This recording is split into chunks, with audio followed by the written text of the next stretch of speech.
Doing well. Welcome to the first episode of our Dean's Fireside Chat series. Today, in our first episode, we will discuss why get a degree in computer science and software engineering in the age of ChatGPT. Thought you guys might like to hear that.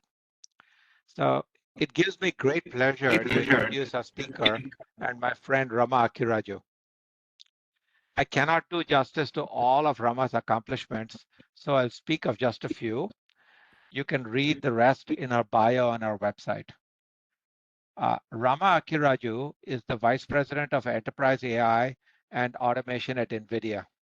Prior to this, Rama was an IBM Fellow and a Master Inventor at IBM and the CTO of the IBM Watson AI Operations product. She also led the effort to scale IBM Watson's AI services to dozens of languages, including automatic speech recognition, natural language understanding, and chatbot services. Rama holds a master's degree in computer science and has received a gold medal from New York University for her MBA for the highest academic excellence. Rama has co-authored over 100 technical papers, and she has received 50 plus patents and 25 plus pending. Among many accolades, Rama was named by Forbes as one of the top 20 women in AI research in May 2017. She was featured in the A Team in AI by Fortune magazine in July 2018 and was named top 10 pioneering women in AI and machine learning by Enterprise Management 360 in April 2019. I'm looking forward to an exciting presentation by Rama and an exciting discussion after that. Rama, over to you. Thank you so much, Sesh. It's a great pleasure to be here, to be speaking as part of your lecture series. And I have to say, life comes full circle for me. As you read all of those things, I was thinking how it all started for me when you first hired me into IBM Research as a fresh graduate from after my master's. I even remember the interview that I gave and everything that ensued after that. I have to say, I attribute all of whatever little I have learned and accomplished to you. You've been the longest manager that I've served, worked under the longest in my career till today.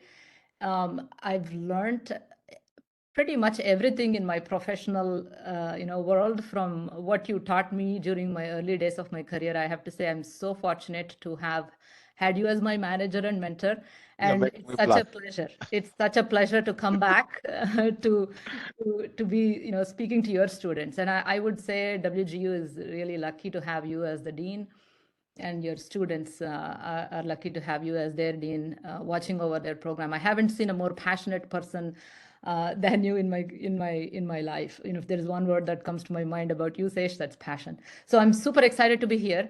What I thought I would do today is, we have 45-50 minutes or so. I want to leave enough time for questions. So I have prepared a few things, mostly audio, video, visuals to show what are some of the cool things that's happening in the world of computer science, AI, software engineering, and how we can today leverage the latest generative AI technologies to really to advance the building of software applications with help from those applications. So let me go ahead and share that, and please feel free to ask me questions along the way, and I'll take it towards the end. Hopefully there will be enough time to take all your questions. Let me put it in screen share mode. Make sure you can all see it. All right. Hopefully you can see it. Sesh, can you? Okay. All right. Good. Why get a degree in computer science in the world of ChatGPT? Maybe it will do everything for us. This is the question that's on everybody's mind, all students' mind. Do we all have jobs going forward? What would our roles look like? How would the world of software engineering look like? What would coding look like? These are all questions we all have, and these are all good questions to be asking.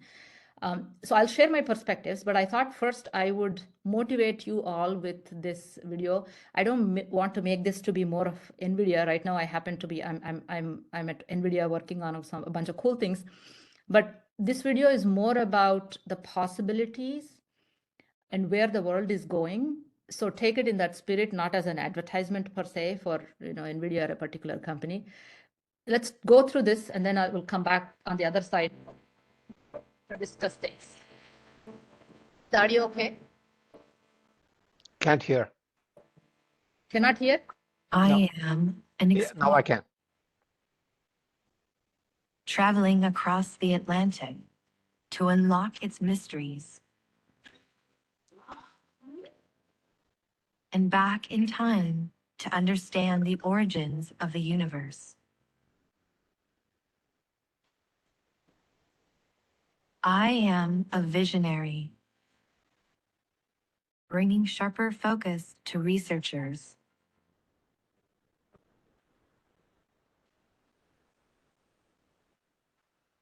and brilliant clarity to surgeons.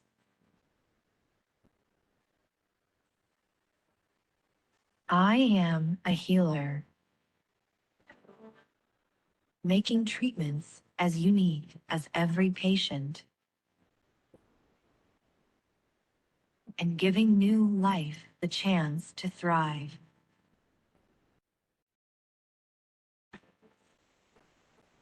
I am a guardian, looking out for dangers around us.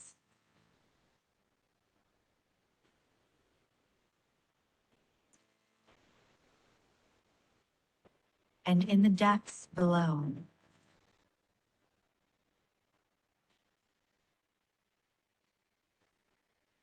I am a helper, enabling healthier, more sustainable crops.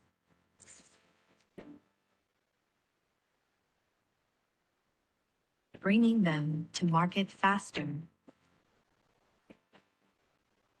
and preparing them for the table.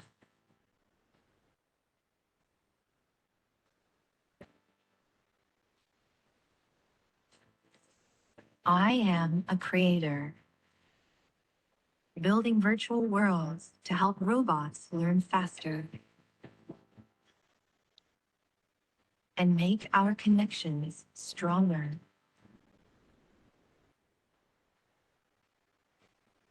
I am even an avatar, and you can ask me any question.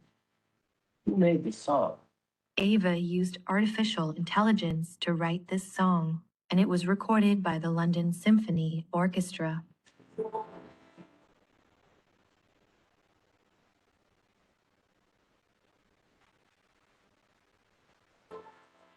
I am AI, brought to life by NVIDIA, deep learning, and brilliant minds everywhere.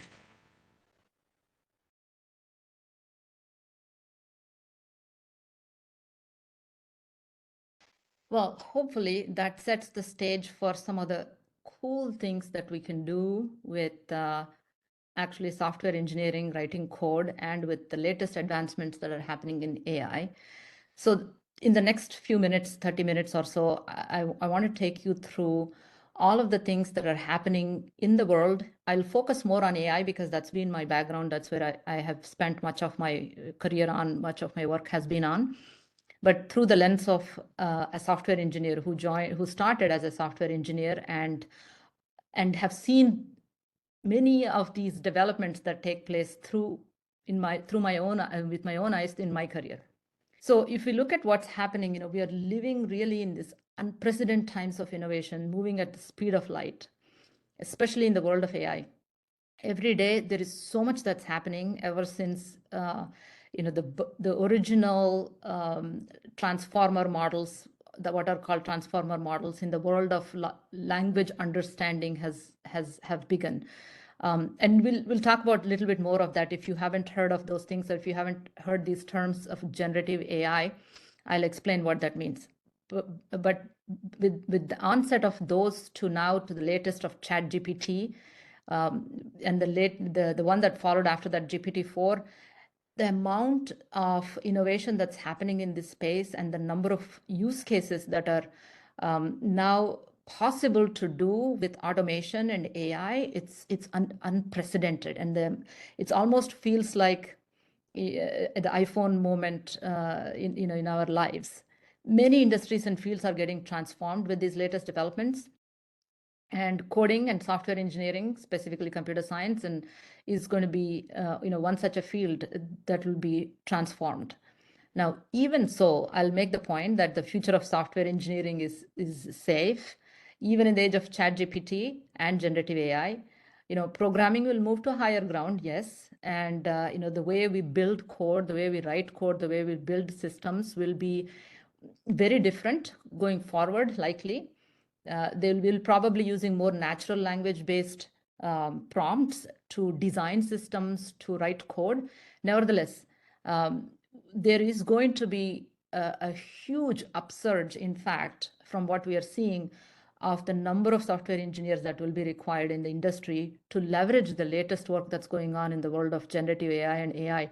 Every industry is going to have to figure out how they're going to solve their problems, how they'll leverage these technologies, and they need people who actually, even if they use co-pilots and help from ChatGPT for coding and such, they need people who can actually define the problems to solve and build these solutions, deploy them, and help transform these different problems in their companies.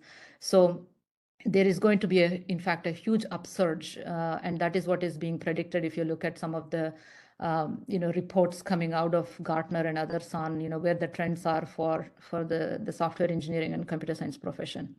And not only that, I would say many tasks are still uniquely human, and AI needs humans to learn and to augment human abilities. AI needs humans' help.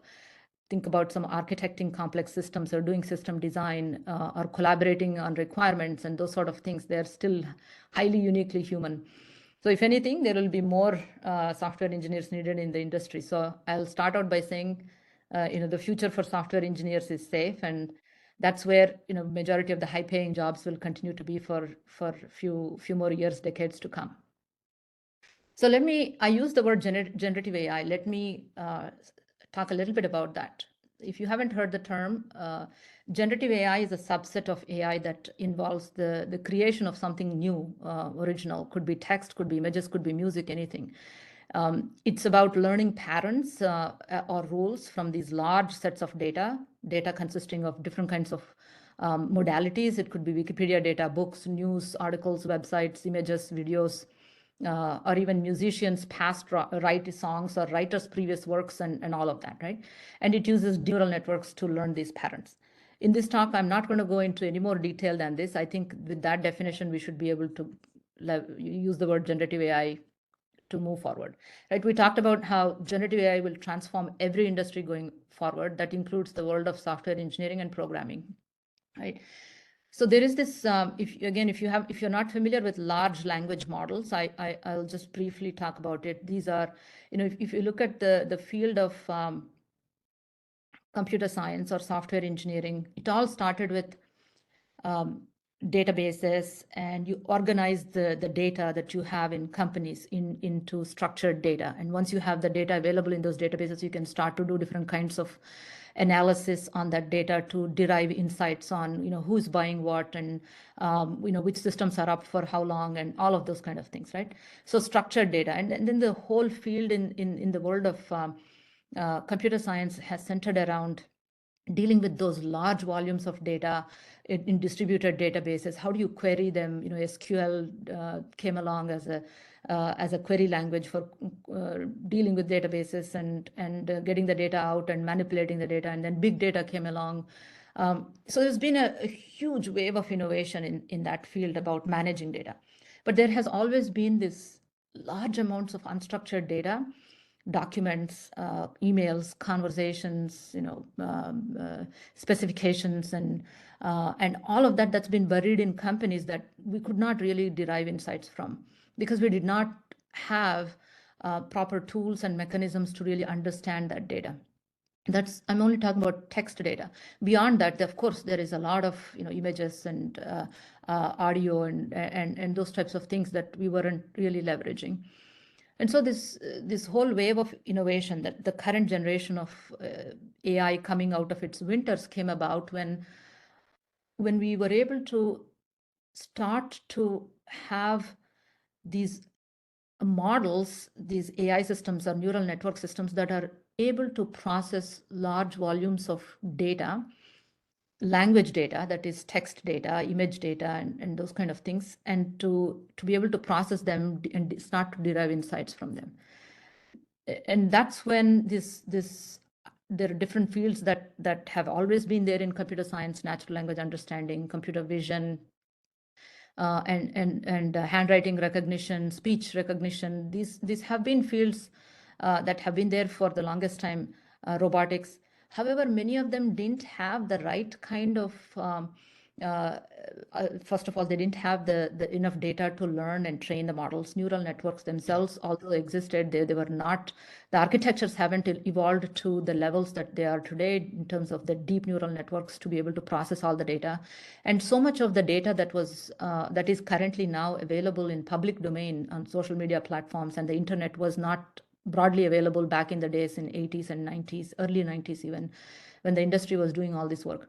But suddenly a confluence of factors came together, right? What all came together? The internet came along, a lot of social media data came along, then cloud computing came along, where you to train these models, you needed more and more compute power that initially companies couldn't afford by themselves to buy all these huge servers, but now you can rent them. And so that came, the confluence of this open data in the public domain, compute, and the architectures themselves evolved, the algorithms and deep learning. When they all came together, suddenly this revolution that we are now seeing started to really pick up momentum. And now we are at a point where we can process natural language data of large volumes and not only derive insights from it, but do many tasks together, multiple tasks such as language translation, conversations, question answering, search. All of these we used to speech to text recognition, image classification. We used to build different models for understanding each one of these things, but now we can these are all multitask models. One model that can do all of these things are emerging, right? So the ones that are specifically doing large language model, that is language understanding, and they're getting bigger and bigger, they're called large language models. And you will see in the chart on the left-hand side, many companies have been building these models, and you will see the number of deep neural network parameters with which they are training these models is growing leaps and bounds. Not necessarily the case that bigger the models, the better they will be, but in general, the more data that they see, they will be able to perform the language tasks better. So we are seeing with the development of what are called transformer models to in the image one, what are called diffusion models. Lots of newer technologies came about to leading up to ChatGPT, which is now revolutionizing. So I'll keep that aside. I will get to software engineering, I promise. This background is going to be helpful. Now, we are seeing that ChatGPT and GPT-4 have been tested. If you look at the diagram on the right-hand side, they are passing when you ask these systems to take AP Calculus test or AP Chemistry, which includes some images and interpreting images, or AP Statistics, SAT, other those kind of GRE. All these tests, it's exhibiting excellent performance to the point now up to, they're in the top 10% student comparison range. So that's where we are. That brings us to present day of where we are. So now, if we look at, let's say, if you were to graduate, you graduate from WGU with software engineering degree, you join a company. What are some of the things that companies are actively working on and building solutions for? Of course, they're building solutions in retail, insurance, banking, and other different, depending on the industry, solutions for their customers. But within companies, they're actively looking at building conversational virtual assistants, that can understand your various kinds of things. It could be search, it could be, how do I find that information, where are my benefits, and those kinds of things. So AI assistants they're going to augment human abilities in almost every field. They'll over time, these are some of the things that are happening, and sitting in my role where I am at right now as enterprise AI and automation leader at NVIDIA. These are some of the projects that I'm driving as well. I'll take you through some of those things. But I would say AI assistants are getting better and better now with ChatGPT. They're getting to a significant point that it might be hard to tell if you're interacting with a human on the other side or not. Almost in the field of computer science, if you're familiar with the Turing test, it's almost like passing that Turing test. Which is essentially that you don't know who the other person is on the other side. Is it a computer or a human? If you can't tell, then you can argue that system has passed Turing test. They're getting to that point. Now, you can argue about how much really reasoning, understanding they have and all that, but I'll keep those philosophical discussions to the side, and I'll say that for all practical purposes, the technology has gotten to a point that we can really leverage it for many use cases. And for those use cases, it will do quite well. And you can transform significantly, so why not use it instead of waiting for some full language understanding, logical reasoning, and other things to come about. Natural language will become the interface for interacting with most business applications. You're already seeing how you can just prompt systems like ChatGPT and have it to generate code for you. We are building applications where we can just simply give prompts to business applications and say, pull that report for me, bring these meeting minutes for me from past meeting, and so on. So natural language will become that interface to all the applications. Engineers are going to leverage code co-pilots to improve their productivity. Much of the coding would likely be done with prompts to generative AI models.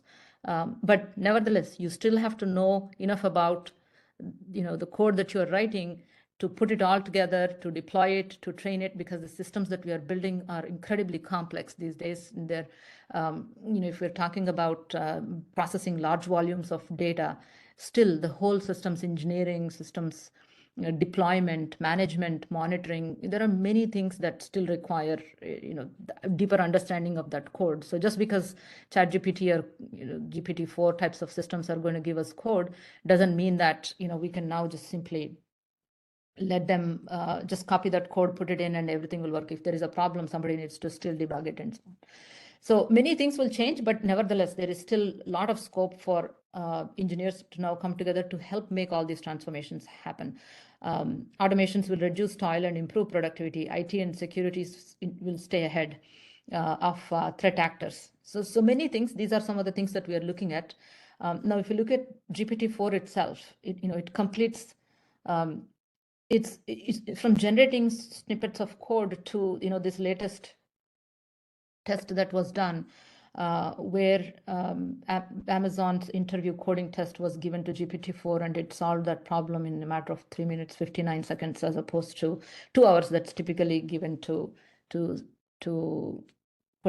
potential employees or people who are interviewing. So it's great to see that the level of comprehension and level of coding understanding and all of that is coming to this point, and coding is just one such an example. There are so I want to give a few examples now in the rest of the talk on how things are changing and how software engineers coming out of school can prepare for those things. So let me show this one that is just showing how next generation of programming would look like. Some of these things I haven't embedded them, so bear with me. So I'm going to play them. So this is one example where you're interacting with the system, and you are it's about modeling a physical world, but you are using instructions at a very high level, and the system is working with you in a collaborative fashion to generate code for you. So it runs a little bit fast. I'm going to play it. By now, you've probably heard how exciting GPT-4 is. Omniverse is the best place for building tools for 3D generative AI, RTX rendering, and simulation. Let's combine the two and see what happens. We already have partners building amazing extensions, so let's start off by using one from SyncTwin that makes floor plans. We can just draw out the area we like, maybe based on a blueprint, and it builds the floor. We built our own extension that lets us tell ChatGPT the type area we want this to be, and it uses not only that description, but also uses deep search to pull in the perfect assets from our SimReady library.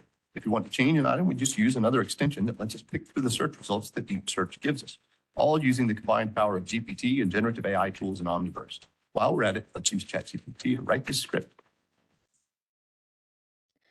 So I know that went by a little bit fast, but that's one example of how people are using real worlds, virtual worlds to bring them together to encoding. And as you can tell from that, it said, the prompt that was given was build a warehouse with a floor with this layout, and use some of these shelves and such. Those were a set of a 3D objects that were made available to the GPT-4 system, and say, you pick and choose some of these things to do this, and together with those prompts, the system is able to take those and build out the 3D view of the warehouse. So that was one example. However, for every example that I'm giving, I want to show, again, what is the human angle to it and why engineers still need it. So, okay, that's great. So that has given the code, the samples, and you can start to, get the 3D objects and build out some things. But what about the actual system design, right? If you're writing a piece of software for a complex system, you need to design, you need to know what are all the various components that will be built, what will the interfaces be like, and how are you going to deploy it? What is the load? What are the volumes? How many instances of what servers of what configurations do you need to deploy these applications? How many instances do you need? How do you do load balancing? Where do you set up the firewalls? These are all part of designing software systems that run to build those solutions. And none of these systems, neither ChatGPT, GPT-4, are at this level, not yet anyway. And they need to be taught, of course, to get to this level with more of what humans have built and such. But here is great opportunity in software engineering and computer science in general to say, okay, well, these are the creative tasks where humans will still play a critical role in designing systems and architecting them. And it's great that we can leverage tools like ChatGPT to then say, here are my requirements, generate the code, and you use that to more productively and quickly and efficiently build out systems. So I want to take you through a few projects that I'm personally working on at NVIDIA. Again, these will hopefully give you a flavor of the combination of things that we need to bring together with the world of generative AI, as well as real hardcore engineering that still needs to go behind these things. So one is face recognition based entry into buildings. This is something that we have piloted and we've just deployed. Of course, you may have seen some of these things in some of the airports that have more advanced technology. But during COVID times and such, this face recognition and such has also been used to see how many people were in the building and who had COVID, and if so, who got in close contact with who others, so that we could very targetedly send emails to the people who were in close contact with somebody who got COVID, and not to send to everybody in the building or to all the employees in that building. So this is one example. I'll show you a demo of it. We are building, of course, personalized conversational virtual assistants, and this goes across all of the enterprise data, all of our enterprise documents and Slack conversations that are happening, and answer questions for people. You're asking either for IT help, HR benefits, or hey, can I park my car overnight in Santa Clara building area? And well, maybe there's no knowledge article that answers that, but somebody has asked security at some point, got an answer, they had it in Slack, and we can go find it and say, hey, somebody answered it here, here is a response. So there is all of those kinds of connecting, making employees more productive. Customer service agent assists. This has been one example area where a lot of work has been done already in the world of AI. We are doing that to recognize the speech and to automatically summarize the calls and to automatically transcribe them.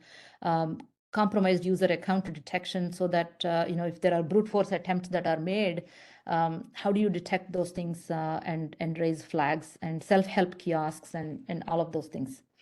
So that's my 5 to 10 minute warning. So let me show you a couple of these things with examples. Here is one on face recognition entry to buildings. So I'll go back, switch to this. I won't play all of these videos to the full end, but you will get a quick sense of it from seeing it. So this is one. I'm going to put it in screen share mode. That's the NVIDIA's. To add AI-based entry to our campuses using NVIDIA Fleet Command to deploy and manage the application. NVIDIA employees enter the headquarters in California through turnstiles, where they swipe a badge to grant entry. IT saw an opportunity to make it easier for employees to enter the office using AI, while also enhancing safety and security protocols. IT added a Vision AI application to allow people to walk straight through without stopping and swiping their badge. Instead, each person is scanned for contactless authentication as they approach the turnstiles. Let's walk through the process that it took to develop and... So we don't have to go through the process. I'll just mention it briefly. So what happens here is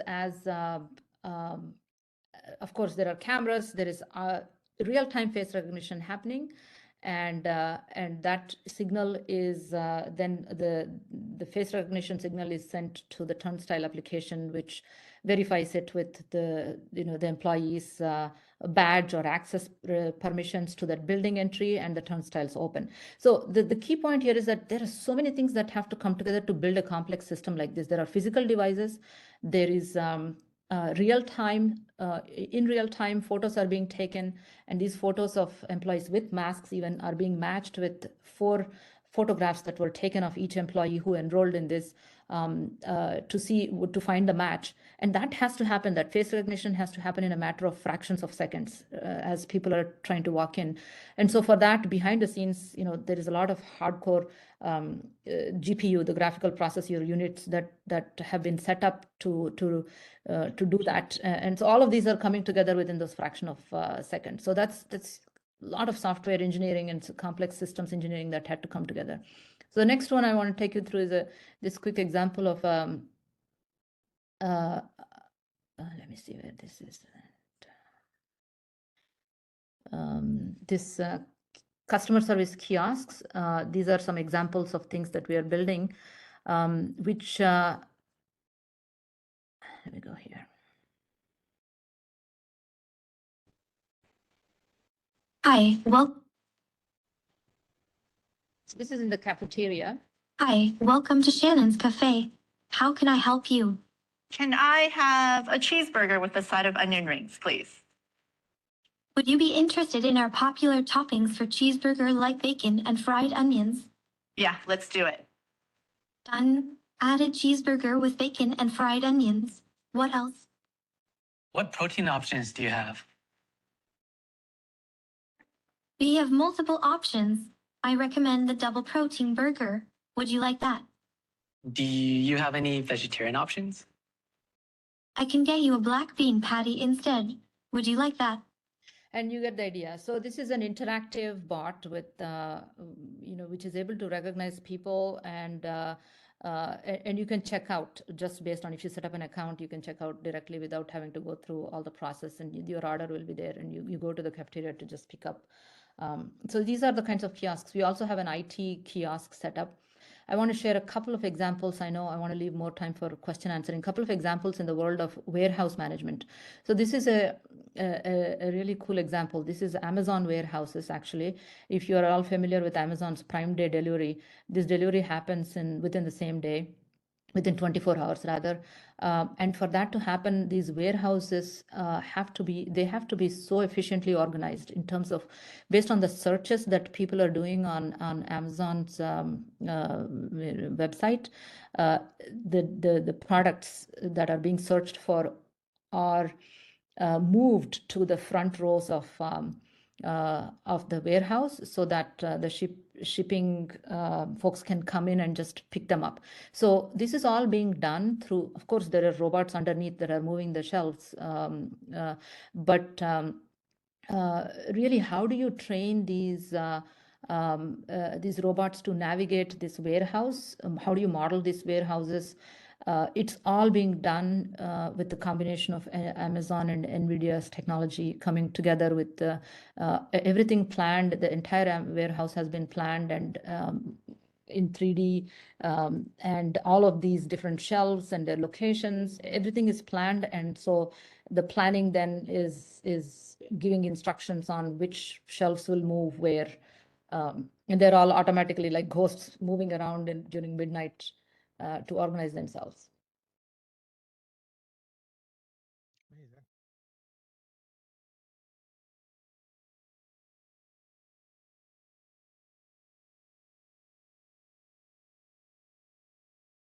And it's all being done, yeah, with that 3D rendering. As you see, the entire warehouse is being planned and modeled ahead of time, including the boxes, their sizes and such.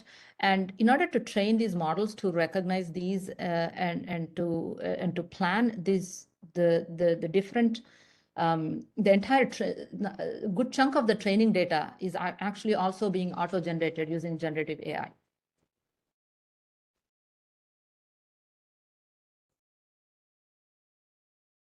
Okay, there is more to that. I'll pause. I want to show a couple of others. So this is one example with BMW's manufacturing pipeline, where again, the entire process is being fully simulated in 3D world first.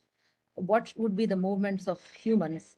What would be when two people, cross? What is the likelihood that they will run into each other? And everything is being planned in 3D. And again, entire training data that's required for this is well, I wouldn't say entire. A good chunk of this, some of it is being labeled data that went in. Good chunk of this data is all auto generated using generative AI behind the scenes.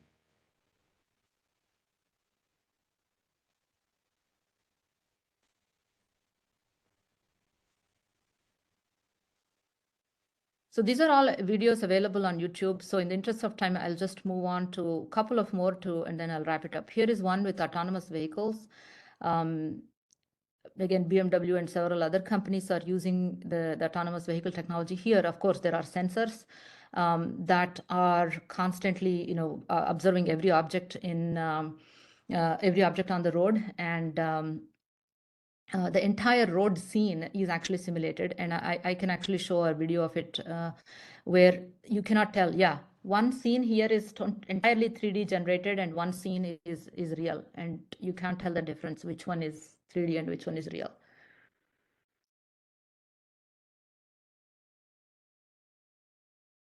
So when a car gets stuck in a parking area somewhere, you can tell where exactly it is, and the system can automatically detect which one it is based on the location that you have specified. That's the tow truck going and trying to find. Anyway, so that's that. And here in traffic control,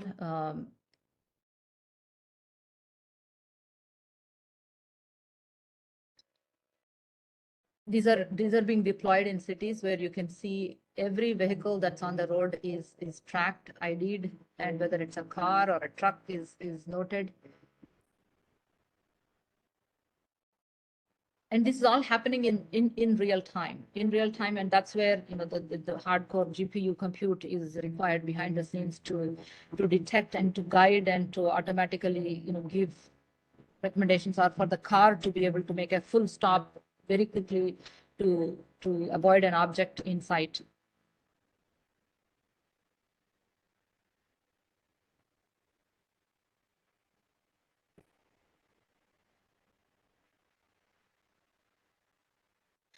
And there are a few other examples. I won't have the time to cover all of them. So, but I want to come back and before I close, I want to talk about a couple of things about what are some of those are some examples, by the way, of some things that my team and we are working on, and some things broadly that are happening in the world of AI and NVIDIA is working on. But so many cool things are happening, and to make all of these things happen, there is going to be so much demand for more software engineers, more data scientists, more prompt designers, more engineers, and so the next few years is going to be exciting times for people who want to be in this in this journey and make this transformation happen. Some of the trends to watch out for, of course, generative AI.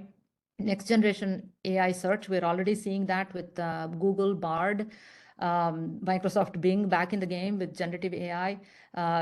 The next generation search is going to be more personal, more of course there are other interesting things come about with bias and other things we have to worry about. I'll briefly mention that, but it's going to become more personal, conversational.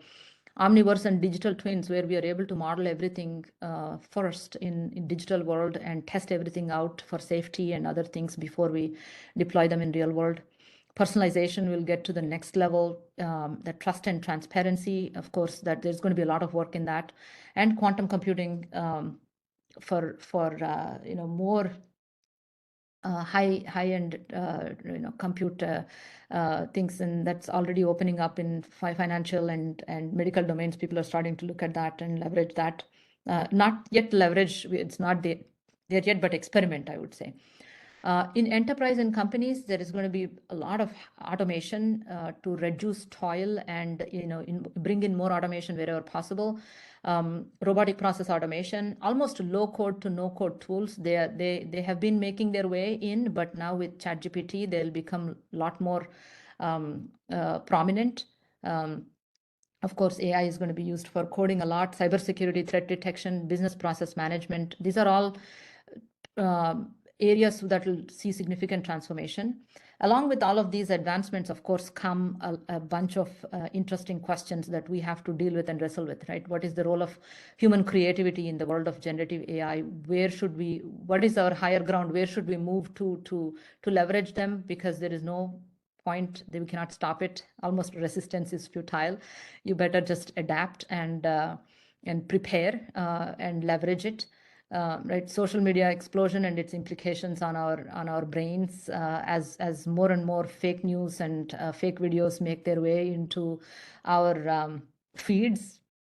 How do we deal with fairness and biases and ethics in the world of AI, especially with autonomous vehicles and high precision surgery, like you have seen in the initial part of the video? They all start to become part of our day-to-day lives. Then who is responsible when the decision or the end result goes wrong and bad?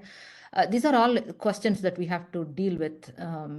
What is the role of artistic expression in the world of DALL-E 2 and generative AI, and who owns the copyrights and intellectual property of this AI generated content?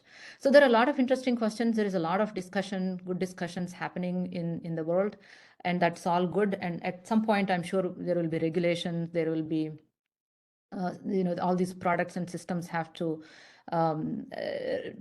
adhere to those regulations and policies and such. So all of these things will come about. We are really, we just opened up a whole new world, and then we're now trying to figure out, okay, how do we deal with it? So let me wrap up by saying, what is the future of software engineering and computer science in the age of ChatGPT? Well, you saw all those cool applications and possibilities. Somebody is going to have to build it. Somebody is going to have to define what problems to solve, how to frame them, how to deploy them, how to debug them, how to maintain them, how to deliver business value. It's not all going to happen just like that with ChatGPT or GPT-4 yet. So the demand for computer science and software engineering professionals is still going to grow, and it's a great time to be in this field. Building and leveraging these models is still very complex and requires a lot of hardware engineering problems. The areas around data preparation, processing, distributing this code on GPUs, training, evaluating the quality of these models and systems, hosting them, maintaining them, upkeeping them, all of them require software engineering skills.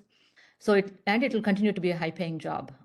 So your computer science and engineering degrees provide strong foundations in problem solving, critical thinking, and how to break down the problem, how to do logic, reasoning, and all of that. And thankfully, those are not cracked yet. They're still very much work in progress. Symbolic AI field has been working on it forever. Now neurosymbolic field is coming together with deep learning and symbolic AI. Still, those areas are still very much in the human domain. Ideation, brainstorming, teaming, collaborating with your colleagues, and communicating. All of these are still human virtues. So the future of AI, well, and future of the world still requires a lot of human expertise. ChatGPT got to where it got to with human feedback, with that reinforcement learning based human feedback, and it still got ways to go. So yes, there is a lot of excitement happening. There is so much that can be done with it. Leverage it for what it's possible, what it can help you with. But we still have our own virtues to bring to solving all these complex problems. So the next few decades and years and decades is going to be super exciting and fun. So I hope you all are energized to get your degrees and join the workforce to make this transformation possible and be part of this journey. So with that, I'll end. I'll open it up for questions, Seish and Leave Ron. that chart on. The first question that I want to, there are too many questions to answer in the list. So I'll ask you some of the questions that some people came back with. So this one is a tough question. So it's asking, they are asking, no doubt NVIDIA is paired well with AI and there are exciting projects, but I'm having trouble seeing how this moved now. So essentially the question is, why would you work in this field today? Yeah, and how, I mean, how does, why would you get into software engineering? So that's why I asked you to leave that chart up, because it answers the question. Oh, I see. So, So that probably came before I shared that last slide, maybe? I think so. But if I were to summarize what you're saying that AI is a great assistant right now, and it can help you to do things cheaper, faster, better, right? And so it can help you to write code faster than you ever wrote before, make less mistakes, and do it at a much lower cost, right? And so, but still you need to apply computer science and software engineering principles to make sure that the code is correct and that the piece of code that you're working works with the entire system to work correctly. You were giving examples of, for example, the face recognition. Right. Did I capture it correctly? And do you want to add to that? Exactly, Sesh. Yeah. I mean, I think code and actually the parts of code that you generate using these Copilot tools is a very small part of building solutions, right? The reason why I was showing all those solutions, either the face recognition one, which included so many physical systems, hardware systems, GPUs, how much to provision, how do you, what is the overall cost of the solution? Does this even make sense to implement? And look at the warehouse example where the physical robots have to come together with the physical the shelves, but modeling that happens beforehand and the instructions that are going from there. These are very complex systems. If you go to ChatGPT or GPT-4 and just say, design a system for managing Amazon's warehouse, you're not going to get anywhere with that, right? It's not going to be able to. It can't do it. It can't do it. So these are the kind of things that software engineers are trained to do. Over time, with your experience, there are subfields. You become an architect, you become a requirements analyst, you become a business analyst, you become a programmer, you become a customer support, you become an SRE. These are all of these things have to come together to build those complex systems. Coding is a very small part of it. It is an important part of it. But building a real world usable enterprise grade solution really has to bring so many of these faculties together. Right. And so to add to your point, right? So the getting the syntax right, which used to be a big problem earlier, right? Especially for people like me, is no longer an issue. And so in fact, generating large chunks of code together can be done fast, but then you have to design the entire software, make sure that it works together properly, it scales, and all of the other things that you need to. So you need to apply the computer science and the software engineering principles that we teach here at WGU.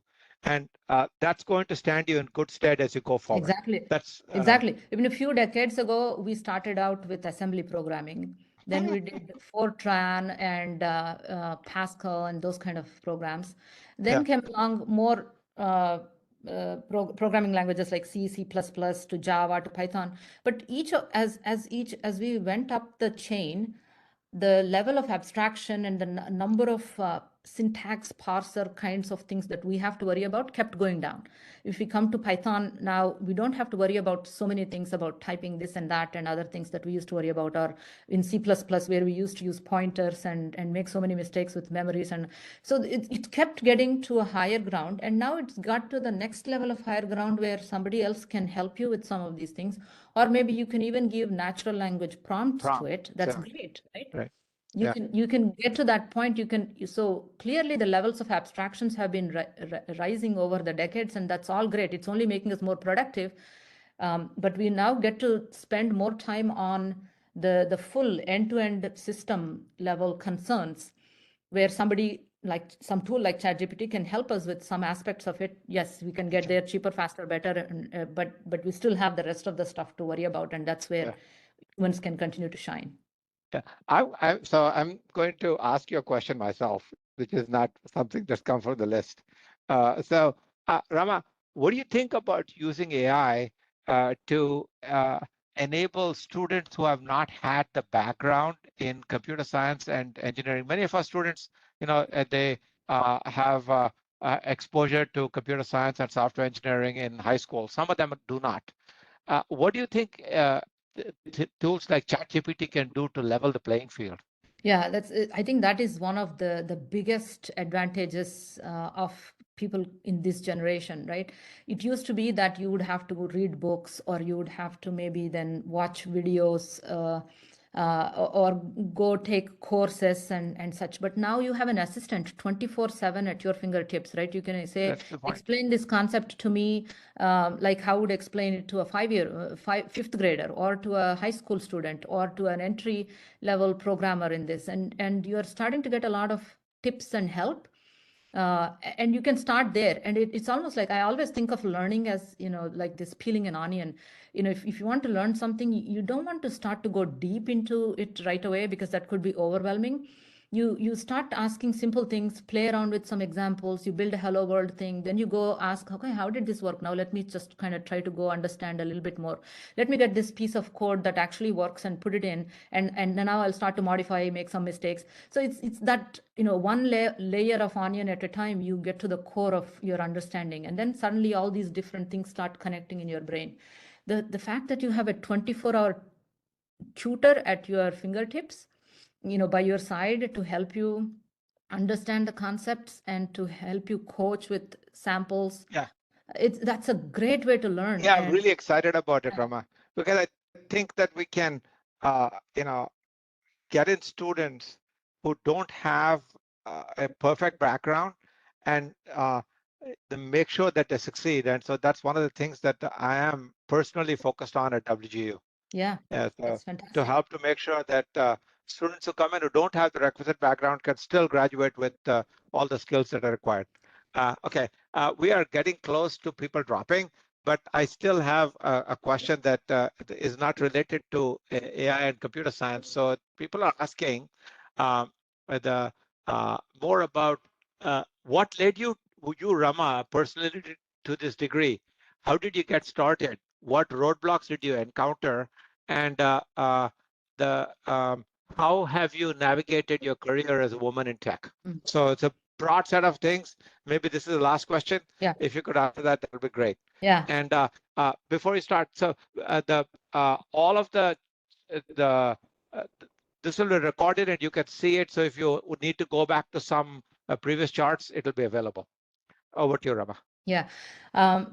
Thanks for asking that question. Why did I start with computer science degree back? So my honest answer is that, I grew up in India, and if you're living in if you're growing up in a country of 1 billion people, the only way for you to survive and to, have a good means of livelihood and such is to get good education. And in that education, for me, back in the days, it's either you become an engineer or a doctor, and that's how it used to be in middle class India. And, for me, math resonated with me. I used to like that and enjoy that. I went into the engineering field. And computer science at the time was still very nascent. It's coming up, but I somehow gravitated because it's got all this especially the AI aspect of it really kind of intrigued me. I didn't know much about it until I came to the United States, frankly, even with an engineering background. But computers were just about becoming more pervasive in India, and I somehow just knew that it had to be the field of AI, because it's just so intriguing to have computer systems understand and learn and behave like humans. And so that's how my journey started. And how did I get to be where I get to be? As I said at the beginning, having great mentors and role models matter a lot. And I had the fortune of working under Sesh's guidance as the first, as my first job. And I joined IBM Research. And imagine, I was walking down the halls with people who were Turing Award winners like Fran Allen and IBM fellows and people like Sesh who are full of ideas and guiding. So my guidance to people who it's not like I planned out my whole career. It happened along the way. But one thing that I always I kept in my mind is when I saw somebody that I was really inspired by, I would seek out their guidance, and I would follow. I would try to understand how did they get there, what did they do, what are the kind of things that they do, what kind of skills, what kinds of behaviors did they exhibit to get to where they got to. And throughout my career, I had those kinds of people. I went and sought out their guidance, and that helped me a lot in me reflecting on what areas where I needed to improve and what I need to do more of. So for you all, if there's one piece of advice I would leave you with, it's find your inspiration, and your inspiration is just a role model away. And you just find those role models and you'll be inspired, and that passion will guide you, and you'll do great things. I know ordinary people can do extraordinary things if they have right inspiration, and that inspiration comes from having role models. So go find that role model. And for me, I'll end it by saying, Sesh has been a tremendous force in my career, all through my career, whether I was reporting to him or not. Even he was at IBM, and even after IBM, I always kept in touch, and I would go back to him for advice, and that served me well. Rama, you make me blush. But let's wrap this up. I just want to add to your answer. So what was true in when you went into computer science in the 90s is true today. That computer science is a field, and computer science and software engineering is a field where you see an incredible return on your investment in getting that degree, right? And and it'll continue to be that way if you believe Rama and what she's saying, and if you believe me, that there'll be jobs for people to help automate all the processes that are going on right now. So that's the takeaway. I want to wrap this up. Thank you, Rama, very much for taking the time to talk to us, and for considering being on our board of advisors. I'm sure that you can help us to improve our program significantly as we go forward. I want to thank all of you all for joining this first Dean's Lecture Series. And Rama is going to be a tough act to follow, but please join next month for an exciting talk that we will advertise on the thing. Hopefully this answered your questions. And by the way, all the questions that were there, I'll try and find a way to answer them. Thank you. Thank you. Bye. Thank you so much, Sesh. Thanks, everybody. Thanks, Rama. Thank you so much. Bye. Bye.